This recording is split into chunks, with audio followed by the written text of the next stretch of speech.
oleh bangsa itu. Ini bukan saya ngomong, Bapak-bapak. Yang ngomong namanya Fernando Ruiz, seorang penulis dari Venezuela. Dan Fernando ini juga mengatakan bahwa di zaman dahulu, ketika ada peperangan antar dua bangsa, biasanya bangsa yang menang akan menghancurkan semua perpustakaan dan membakar seluruh buku-buku yang diterbitkan oleh bangsa yang kalah tersebut. Tujuannya apa? Tujuannya mereka ingin memusnahkan peradaban dari bangsa yang dikalahkannya. Dari pemaparan ini kita bisa mengambil kesimpulan bahwa betapa pentingnya literasi dalam membangun peradaban sebuah bangsa. Seperti itu literasi. Bagaimana dengan bangsa Indonesia? Sekarang kita tengok. Kemarin saya bikin riset kecil-kecilan. Saya dapat data dari internet bahwa penduduk Indonesia, ini data 2022, penduduk Indonesia berjumlah 275 juta jiwa. Dan ada berapa penulisnya, bapak-bapak, ibu-ibu? Penulisnya hanya berkisar kurang dari 200.000. Kalau kita melihat perbandingan angka ini, 275 juta jiwa dibandingkan 200.000 penulis, angkanya masih sangat jomplang. Angkanya masih sangat memprihatinkan. Itu sebabnya tiba-tiba ada 4 penulis yang sepakat untuk membangun sebuah komunitas literasi. Tujuannya adalah ingin memasyarakatkan literasi di negeri ini. Keempat penulis itu adalah Kang Maman Soeharman, Bapak C.P. Hakim sendiri, Bapak Asep Herman, dan saya sendiri. Dan kami bersepakat untuk menamakan komunitas itu dengan The Writers. Oke, lama kecil. The Writers, tulisannya The Writers pakai S, bentuk jamak plural. Kenapa demikian? Karena kami berempat punya keyakinan bahwa semua orang itu menulis, bahwa semua orang itu bisa menulis, bahwa semua orang itu mampu menulis buku. Dan kami yakin sekali itu. Tapi kenapa itu tidak terjadi? Nah, saya punya pemikiran. Barangkali kita sejak kecil terlalu dicekoki bahwa menulis itu susah, bahwa menulis itu adalah kegiatan intelektual yang hanya bisa dilakukan oleh orang-orang tertentu, bahwa menulis itu tidak hanya membutuhkan ketekunan, tapi juga membutuhkan pengetahuan, membutuhkan penelitian, membutuhkan riset dan jelimet. Sebetulnya itu tidak sepenuhnya benar, bapak-bapak ibu. Kenapa demikian? Menulis itu memang susah ketika kita harus menulis karya ilmiah. Akan tetapi kalau kita ingin menulis kejadian sehari-hari, momen-momen emosional dalam keluarga, itu gampangnya minta ampun, bapak-bapak ibu. Percaya dengan saya. Saya akan kasih ilustrasi sedikit ya.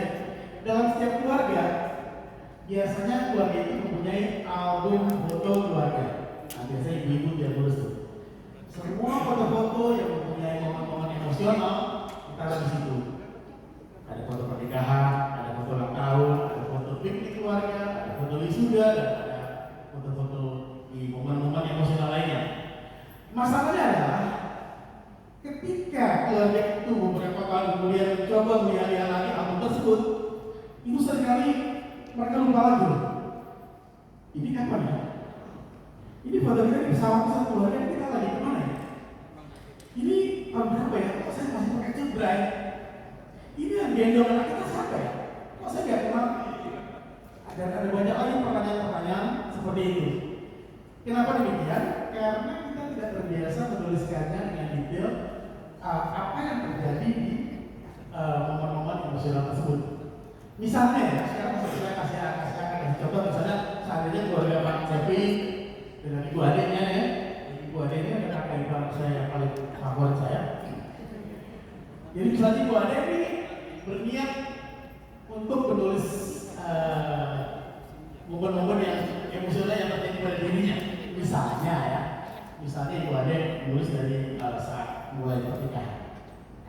Ibu Ade nulis, hari ini adalah hari yang bersejarah.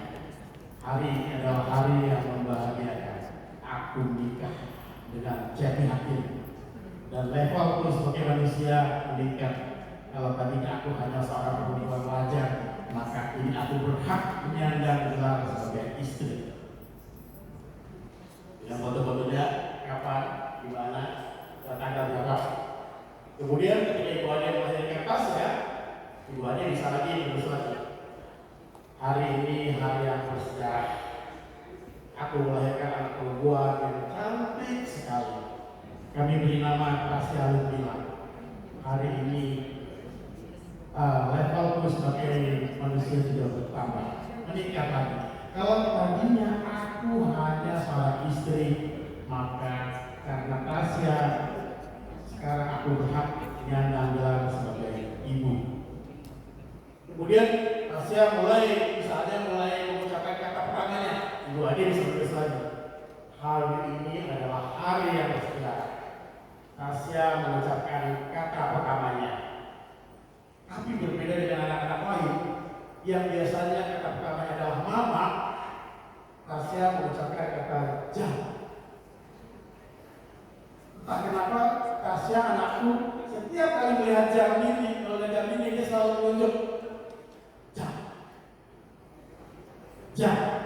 Itu mulai jam. Aku sempat berpikir, barangkali detak jam dinding itu mengingatkan Tasya pada detak jantungku ketika saat dia masih di dalam kandungan. Kemudian Ibu Ade bisa menulis lagi saat Tasya ulang tahun, masuk SD, masuk SMA, kuliah, dan sampai Tasya misalnya waktu itu pergi ke ambil S2 ke Inggris, semua sama. Semua emosional momen itu sama. Sampai suatu hari Tasya menikah. Ibu Ade menulis lagi. Hari ini anakku Tasya menikah. Rasanya baru kemarin aku menggendong dan menyusuinya. Tidak terasa tiba-tiba dia menikah. Perasaanku bercampur aduk. Ada bahagia, ada haru, ada sedih. Sedih kan membayangkan anakku mungkin akan diboyong suaminya dan bertempat tinggal jauh dari orang tuanya. Tapi aku harus kuat. Karena sebagai ibu, aku harus melakukan apapun untuk kebahagiaan anak. Sampai akhirnya Tasya punya anak. Ibu Ade bisa menulis lagi. Hari ini anak perempuanku Tasya melahirkan anak pertamanya. Seorang anak perempuan yang cantik sekali. Dan hari ini adalah hari yang bersejarah karena berkat anak itu diberi nama Clea. Dan hari ini adalah hari yang bersejarah karena berkat Clea aku ini bukan hanya seorang ibu. Berkat Clea aku berhak menyandang gelar sebagai nenek. Welcome to the world where Nini sangat banget sama kamu. Menarik apa? Jadi, bayangkan ketika semua tulisan Ibu Ade itu dikirim ke penerbit, dicetak, maka buku itu akan menjadi album cerita keluarga. Jadi, setiap keluarga itu diharapkan tidak hanya mempunyai album foto keluarga, tapi mempunyai album cerita keluarga dengan detail kapan-kapan tanggalnya, dia momen-momen emosionalnya apa. Dan ketika banyak keluarga melakukan hal yang sama, maka akan terbitlah banyak buku-buku di Indonesia yang selanjutnya akan mengangkat peradaban bangsa Indonesia. Kita kembali kepada omongannya Fernando Bis bahwa peradaban sebuah bangsa dapat diukur dari seberapa banyak buku yang telah diterbitkan oleh bangsa itu. Jadi menulislah bapak-bapak, ibu-ibu, menulis itu gampang. Saya dan Pak Cedi bersyukur banget karena orang tua kami, ayah kami, seorang wartawan antara, dan dia juga menulis buku. Dan beliau setiap kali lagi menulis buku selalu memanggil anak-anaknya. Setiap saat dia memberi nasihat, dia bilang, sebelum mati buatlah minimal 1 buku. Buat saya ini kata-kata ini inspiratif banget. Makanya akhirnya nasihat ayah saya itu saya jadikan lagi The Writers.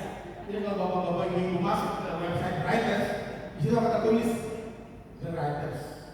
Sebelum mati buatlah minimal 1 buku. Dan hari ini saya sangat berbahagia karena Pak Cepi akan launching 3 bukunya sekaligus.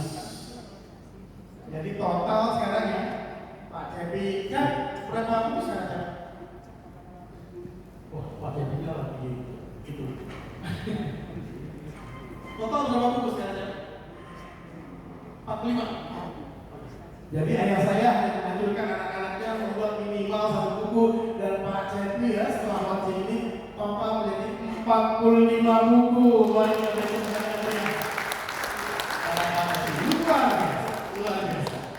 Jadi mari kita doakan Pak Cepi supaya sukses, supaya tetap sehat, supaya terus berkarya, supaya terus produktif, dan tidak lupa kita berharap semoga Pak Cepi tidak pernah lelah untuk menularkan kegiatan literasi kepada kita semua. Demikian Bapak-bapak, Ibu-ibu. Wassalamualaikum warahmatullahi wabarakatuh.